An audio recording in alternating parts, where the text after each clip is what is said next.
Good evening. Our great nation is now living in an unprecedented moment. We're facing the worst public health crisis in 100 years and the worst economic collapse since the Great Depression. We are confronting systemic racism and the enormous threat to our planet of climate change. And in the midst of all of this, we have a president who is not only incapable of addressing these crises, but is leading us down the path of authoritarianism. This election is the most important in the modern history of this country. In response to the unprecedented crises we face, we need an unprecedented response, a movement like never before, of people who are prepared to stand up and fight for democracy and decency and against greed, oligarchy, and bigotry. And we need Joe Biden as our next president. Let me take this opportunity to say a word to the millions of people who supported my campaign this year and in 2016. My friends, thank you for your trust, your support, and the love you showed Jane, me, and our family.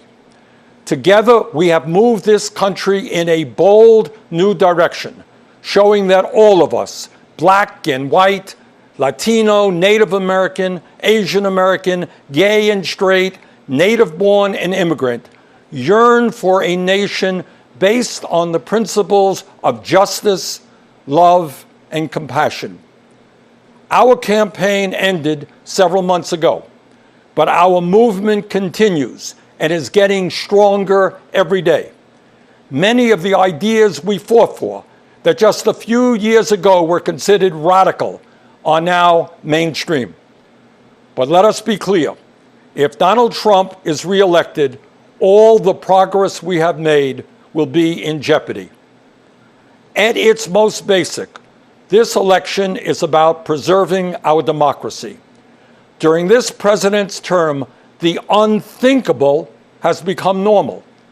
He has tried to prevent people from voting, undermined the U.S. Postal Service, deployed the military and federal agents against peaceful protesters, threatened to delay the election, and suggested that he will not leave office if he loses. This is not normal, and we must never treat it like it is. Under this administration, authoritarianism has taken root in our country. I and my family, and many of yours, know the insidious way authoritarianism destroys democracy, decency, and humanity.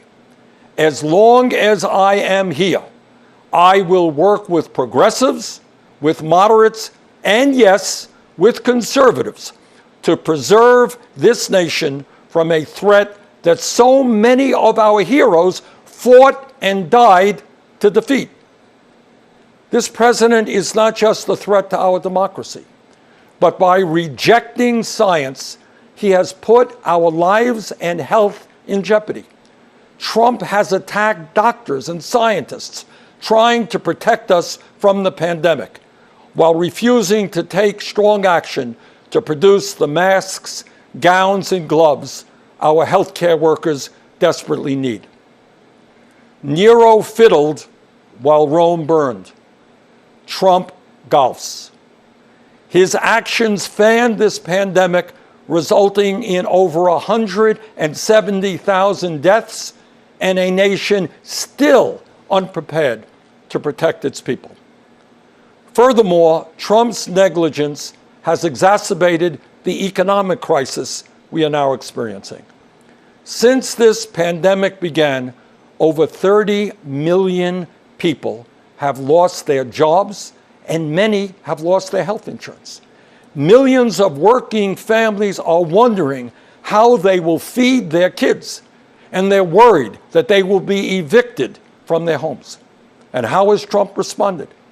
Instead of maintaining the $600 a week unemployment supplement that workers were receiving and the $1,200 emergency checks that many of you received, instead of helping small businesses, Trump concocted fraudulent executive orders that do virtually nothing to address the crisis while threatening the very future of Social Security and Medicare.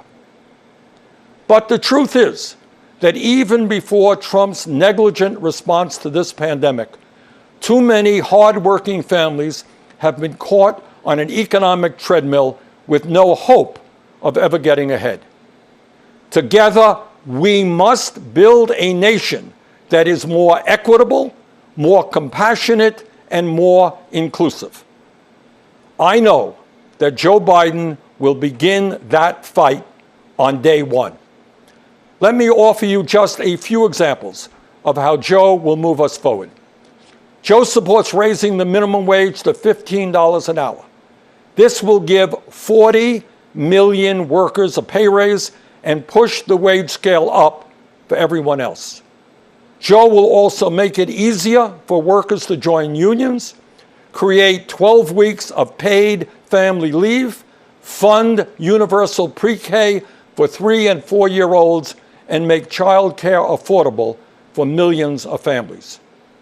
Joe will rebuild our crumbling infrastructure and fight the threat of climate change by transitioning us to 100% clean electricity over the next 15 years. These initiatives will create millions of good-paying jobs all across our country. As you know, we are the only industrialized nation not to guarantee health care for all people. While Joe and I disagree on the best path to get universal coverage, he has a plan that will greatly expand health care and cut the cost of prescription drugs. Further, he will lower the eligibility age of Medicare from 65 down to 60. To help reform our broken criminal justice system, Joe will end private prisons and detention centers, cash bail, and the school-to-prison pipeline. And to heal the soul of our nation, Joe Biden will end the hate and division Trump has created. He will stop the demonization of immigrants, the coddling of white nationalists, the racist dog whistling, the religious bigotry, and the ugly attacks on women. My friends, I say to you, to everyone who supported other candidates in the primary, and to those who may have voted for Donald Trump in the last election, the future of our democracy is at stake. The future of our economy is at stake. The future of our planet is at stake.